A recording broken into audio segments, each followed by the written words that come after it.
selamat siang dan shalom. Kami mahasiswa dari Kampus Sekolah Tinggi Keguruan dan Ilmu Pendidikan Pembangunan Indonesia Makassar, jurusan S1 Pendidikan Ekonomi. Sebelum kami membahas materi, kami akan memperkenalkan diri. Nama saya Margareta Kartini sebagai pemateri pertama. Kami akan membahas materi mata kuliah Ilmu Administrasi dan Manajemen tentang yang pertama, pengertian perencanaan dan fungsi perencanaan, yang kedua, dasar pemikiran perencanaan dan proses perencanaan, dan yang ketiga, jenis-jenis perencanaan. Baik, yang pertama, pengertian perencanaan. Secara umum, pengertian perencanaan adalah suatu proses menentukan hal-hal yang ingin dicapai atau tujuan di masa depan serta menentukan berbagai tahapan yang diperlukan untuk mencapai tujuan tersebut. Perencanaan atau planning juga dapat didefinisikan sebagai suatu kegiatan yang terkoordinasi untuk mencapai tujuan tertentu dalam waktu tertentu. Dengan begitu, di dalam perencanaan akan terdapat aktivitas pengujian beberapa arah pencapaian, mengkaji ketidakpastian, mengukur kapasitas, menentukan arah pencapaian, serta menentukan langkah untuk mencapainya. Pengertian perencanaan menurut para ahli. Yang pertama, Early Swandi. Menurut Early Swandi, perencanaan adalah suatu proses penentuan tujuan organisasi dan kemudian menyajikan dengan jelas strategi-strategi, taktik-taktik, dan operasi yang diperlukan untuk mencapai tujuan organisasi secara menyeluruh. Para ahli yang kedua, Barbara Becker. Menurut Barbara Becker, pengertian perencanaan adalah suatu cara rasional untuk mempersiapkan masa depan. Para ahli yang ketiga, Jacqueline Alder.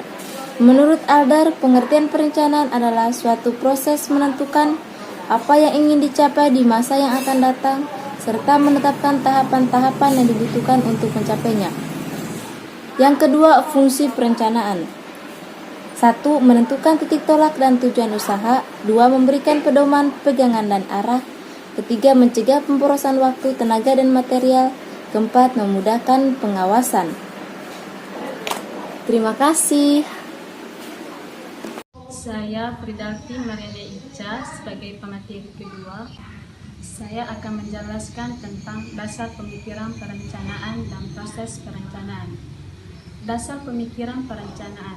Adanya perencanaan karena ada sebab berupa inisiatif atau prakarsa dari dalam dan luar organisasi.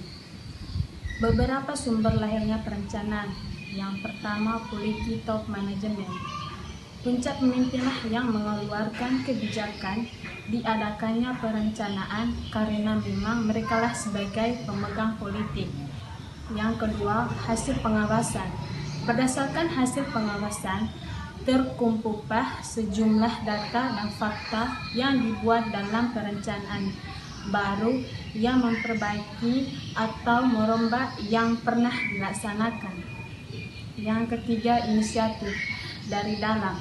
Perencanaan dapat lahir akibat adanya saran-saran dari pihak luar yang mungkin secara langsung atau tidak langsung atau yang mempunyai kepentingan organisasi. Yang keempat, kebutuhan masa depan. Dibuat sebagai persiapan masa depan ataupun menghadapi rintangan dan hambatan yang sewaktu-waktunya terjadi. Yang berikut adalah proses perencanaan. Proses perencanaan merupakan serangkaian kegiatan yang berkaitan satu dengan yang lain atau saling menunjang dalam mencapai tujuan berdasarkan relevan, akurasi, kemudian dianalisis menjadi sebuah informasi yang akurat. Sebagai penentu penyelenggaraan perencanaan dibuat berdasarkan data. Yang pertama itu relevan dengan tujuan, aspek, ruang waktu, sumber dana.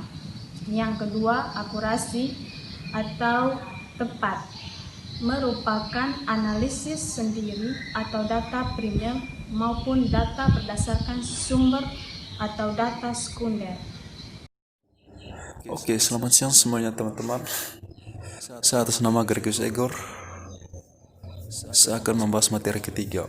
Materinya perencanaan strategik atau taktik. perencanaan strategis atau taktik, konsep dan prosesnya.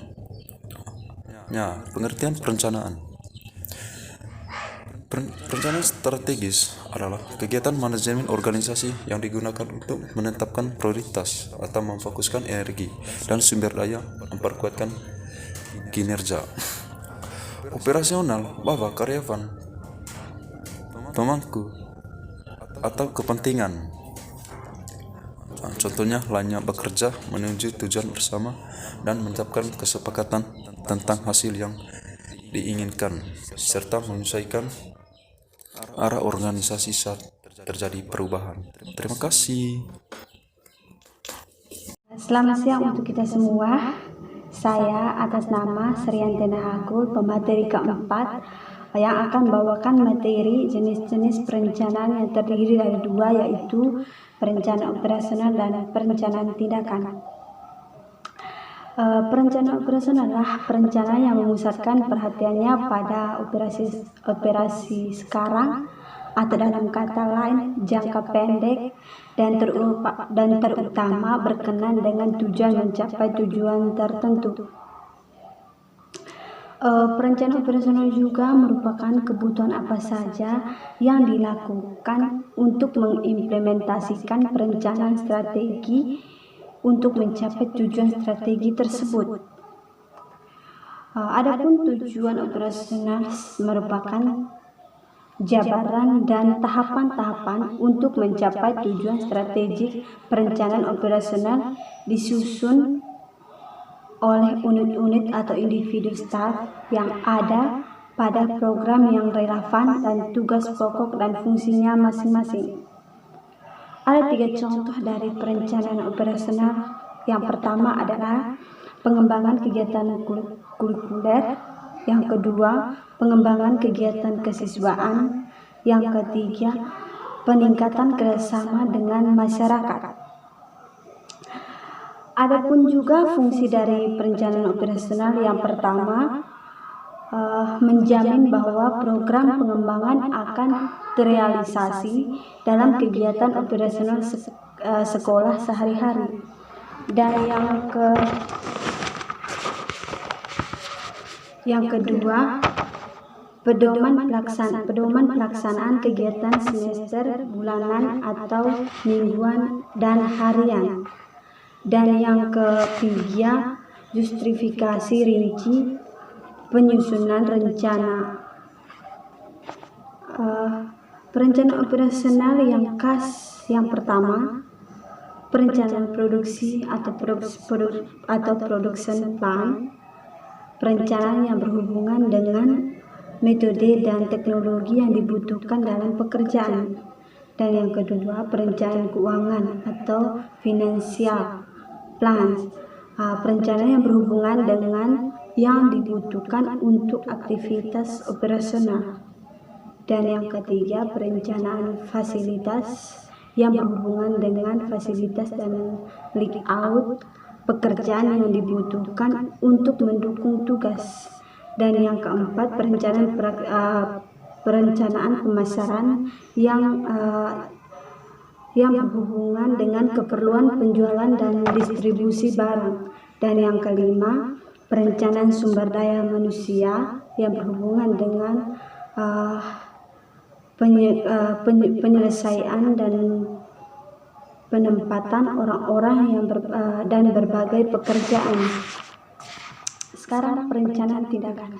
Perencanaan tindakan yaitu kegiatan penyusunan langkah-langkah yang operasionalnya untuk mencapai hasil yang telah dirumuskan dalam strategi. Jadi dalam konteks penyusunan strategi ada 2 tipe rencana yang harus diperhatikan. Yang pertama, konsepsional atau teoritis sebagai rencana yang ideal dan diharapkan dapat terwujud. Dan yang kedua, rencana tindakan atau action plan yang lebih mendasar kepada faktor-faktor lapangan dengan segala pikiran teoritas yang mungkin terjadi. Ada beberapa perencanaan mungkin dinilai dengan baik. ada 3, yaitu yang pertama, menuju kembali langkah-langkah dalam perencanaan strategis yang mungkin diterapkan, dan yang kedua, mendasarkan perhitungan dan pertimbangan atas faktor-faktor operasional yang baik itu internal maupun eksternal di lapangan yang mendukung dan menghambat tingkat keberhasilan rencana konsep nasional. Dan yang ketiga, berdasarkan perhitungan dan pertimbangan atas faktor-faktor operasional berdasarkan di lapangan yang telah teridentifikasi dan terrealisasi. Baik, itu saja materi yang saya bawakan. Terima kasih. Untuk mendukung tugas. Dan yang keempat, perencanaan pemasaran yang berhubungan dengan keperluan penjualan dan distribusi barang. Dan yang kelima, perencanaan sumber daya manusia yang berhubungan dengan penyelesaian dan penempatan orang-orang dan berbagai pekerjaan. Sekarang perencanaan tindakan. Perencanaan tindakan yaitu kegiatan penyusunan langkah-langkah yang operasionalnya untuk mencapai hasil yang telah dirumuskan dalam strategi. Jadi dalam konteks penyusunan strategi ada 2 tipe rencana yang harus diperhatikan. Yang pertama, konsepsional atau teoritis sebagai rencana yang ideal dan diharapkan dapat terwujud. Dan yang kedua, rencana tindakan atau action plan yang lebih mendasar kepada faktor-faktor lapangan dengan segala pikiran teoritas yang mungkin terjadi. Ada beberapa perencanaan mungkin dinilai dengan baik. Ada 3, yaitu yang pertama, menuju kembali langkah-langkah dalam perencanaan strategis yang mungkin diterapkan, dan yang kedua, mendasarkan perhitungan dan pertimbangan atas faktor-faktor operasional yang baik itu internal maupun eksternal di lapangan yang mendukung dan menghambat tingkat keberhasilan rencana konsep nasional. Dan yang ketiga, berdasarkan perhitungan dan pertimbangan atas faktor-faktor operasional berdasarkan di lapangan yang telah teridentifikasi dan terrealisasi. Baik,